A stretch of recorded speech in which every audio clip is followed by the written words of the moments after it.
DUNE, a potted history of my involvement. I received a phone call from Danielle De Laurentiis asking me to supervise the model unit on the film in Mexico City in about June or July 1983, as Apogee and Raffaella had, I think, fallen out over the budget and the fact that John Dykstra felt unable to shoot the visual and miniature effects in Mexico due to the lack of technology and experienced Mexican crew. Raffaella wanted everything shot in Mexico, understandably, where it was under her control. David Lynch also wanted things to be done where he could see what was happening and by someone with an understanding of his Gothic imagery. So I arrived in Mexico, agreeing to do the film, to find Raffaella in her office, tearing pages of the script and storyboards because there was not enough money left in the budget. So as we got talking about how I thought we were going to manage the model shoot and my estimates of costs, she started to get the pages she had just thrown away out of the bin, putting them back in the script, and so we proceeded. My admiration for Raffaella as a producer was immense. She was an amazing human being, able to instantly translate between Spanish, Italian, English, French, to accommodate the various people attending a production meeting and totally visualize every aspect discussed. She also cared for all her crew and knew everything happening on the film. A brilliant producer, great respect, lovely person. Van der Veer were employed to composite any blue screen, so I worked closely with them. I loved the opportunity to work in Mexico, as I was born and partly educated in Latin America, and had a certain empathy with the culture and spirit. My first problem was a crew and workshop. The nucleus of my crew were Peter Bohanna, who ran the workshop for me and was able to speak Spanish. Danielle Verse, a very talented and beautiful Belgian model maker, who proved herself to be indispensable as she was not only talented, but totally fluent in Spanish and able to translate in technical terms. She really was my right hand and one of my most important crew members. Yeah, the making miniatures is absolutely incredible because there was absolutely nothing when we started. Well, when I first arrived in Mexico, I had brought my toolbox and it arrived maybe 15 days later after I already have arrived, and I had to set up the shop. So we went shopping, getting all the machines and making the benches and just getting it ready to have many, many stations for many, many different model makers, right? And we were waiting for the EMA parts, all the plastic stuff coming from Los Angeles that we would glue on Raffaella Blanque's big fiberglass pieces. I didn't have anything. I didn't have my tools. I didn't have any material. I didn't have anything, but I had to do the thopter. No matter what, I had to do the thopter. It was the small one. And so, yeah, well, I don't know how I did it with acrylic. I don't know how. They found probably some straps and some pieces.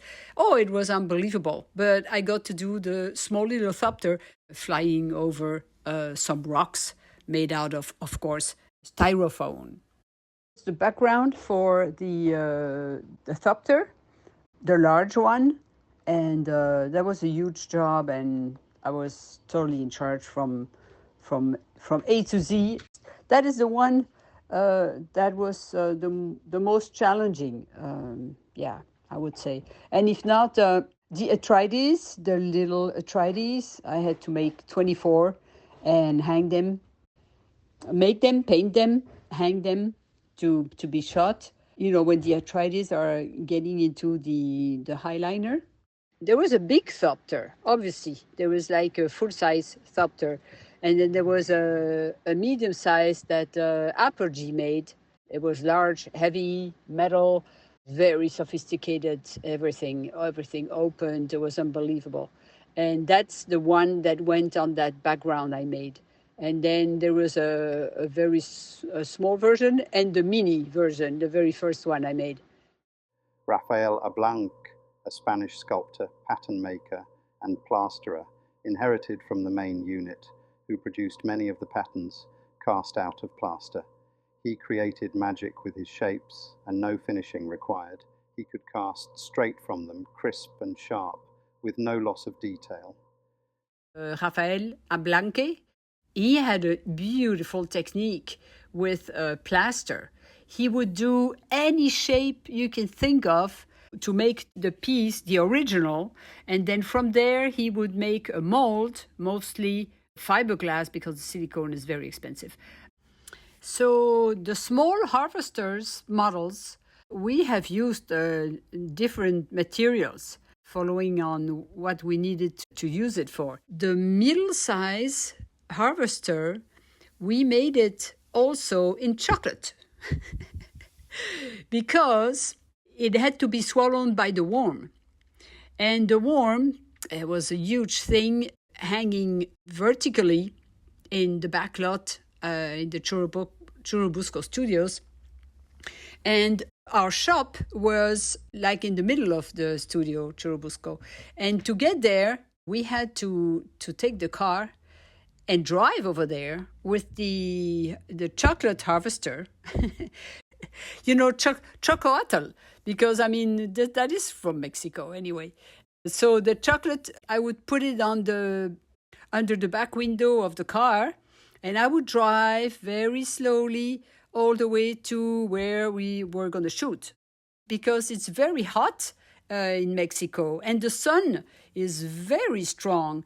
So the chocolate had to be still firm. We would place it in the mouth of the open mouth of the worm. It had like 1, 2, I think 3 big, huge lips, and they had like little spines, you know, like little hair, but there was like little needles inside the mouth. So every time that they would pull the lips over the harvester, it would break the little needles. So Carlo Rambaldi, he was really furious because he said, "You're breaking my worm every time." And we had 11 takes. Chrissy Overs, another very imaginative artist model maker that could make something out of nothing and make it look brilliant. Gus Ramsden, another creative model maker with great imagination and ability. My team of 8 or 10 Mexican personnel proved to be absolutely brilliant at doing the job in hand, were quick to learn with great ingenuity, absolutely loyal, and the whole team blended into a harmonious, efficient international unit, fortunately. As a result, we were able to get going without any delay. I felt very proud of the whole crew. I felt privileged and very lucky to have found such a talented and easy to work with bunch of friends as we became. We were able to take over 1 or 2 of the models that had been started, but were still in a very early stage, from apogee, but we used very little. One being the Atreides ornithopter, with computer-controlled legs and wings, and that gave no end of problems being overcomplicated and at the mercy of Mexican electricery. Even the apogee technician sent to operate thought. So one of the problems we had working in Mexico at the time was importing a lot of the materials that we needed, like plastics and model making materials, as there were embargoes against all imports except raw materials and what we could get people to bring in as hand luggage. So we used a lot of plaster, wood, and other materials we could adapt. And the crew had to use their wits to get around the problem and use their imagination and skill. All that stuff took so long. It was like a meditative, contemplating job. You know, we would be completely into our bubbles, working for hours, countless hours. We won't even know that the day just went by doing and sanding and preparing the paint and airbrushing. Emilio Ruiz del Rio, the matte artist, lovely man, conceived and constructed with his own crew the amazing foreground miniatures used on the film, the 2 main ones being the Atreides ship and the other being the Harkonnen ship, shot in the Aztec Stadium by my camera unit. Brilliant shots. We had 3 months to build everything and 4 months to shoot everything, but the task was made easier because David Lynch had a very clear vision of what he wanted, a vision I was able to warm to and work with. One of his visions was the interior of the Guild highliner interior, which I designed for him, creating something like a Gothic cathedral built out of cast iron. One of the restrictions the budget imposed and Raffaella insisted on was 1 shot per day and no retakes, a very demanding schedule. As this was one of the sequences that Raffaella had discarded in the bin and not put back in the script, David and I went up to her office to try to convince her to put it back, but she refused. So as we left the office, David said to me, "Was there any way we could build the interior secretly and then go back to Rafaela when it was completed?" So I found an area in the studio that no one visited and set up a unit to build it in secret. It was always kept locked. No one except the people working there ever were allowed access. 3 weeks later, David approved the set, and we went together to see Rafaela to get permission to shoot it. As soon as we walked into her office, she knew exactly what we were there for. As I said earlier, she was always aware of everything happening in every department. The result was, she gave me 1 day to shoot it. Both David and Rafaela were pleased with the result, I think. My camera crew was led by Jimmy Davis, under very difficult conditions, having to wait sometimes a couple of days for the film rushes to return from LA, although sometimes we used the local labs with mixed results. And also, he was in the hands of the setting up of the motion control. A lot of the shots were done with a very primitive motion control rig, purely with stepper motors and no computer. Eric Swenson operated the stepper drivers and counters, and when we started we had a total of 8 stepper drivers to control them, and one by one they burnt out as the shooting proceeded, due to the fact that at lunchtime all the ovens in Mexico City came on at 12 noon, and the voltage went from a nominal 120 volts to 60, and at 1:30 after lunch had been eaten, they were all switched off and the voltage shot up to 350 volts or more. We would return to the set to see wisps of smoke rising out of our electronic equipment that we had spent the morning setting up. Unfortunately, we couldn't import replacements at the time because of government restrictions, so we gradually had to modify how things were shot. We got there in the end. As a precaution, I asked for a dedicated generator to plug our electronics into without the risk of burnouts. Unfortunately, the generator seemed to be in sympathy with the public power supply, and we still had the problem. Another major problem we had was with flies on the set. Before any shot was undertaken, we had to spend 5 minutes trying to spray the stage to control the problem. Of all the models we built and shot, I think the Guild highliner interior was the most satisfying and demanding because it was designed from scratch and stood as a complete set in itself rather than a small part of a blue screen composite. But we had challenges all the way through with budget, time, materials, and flies.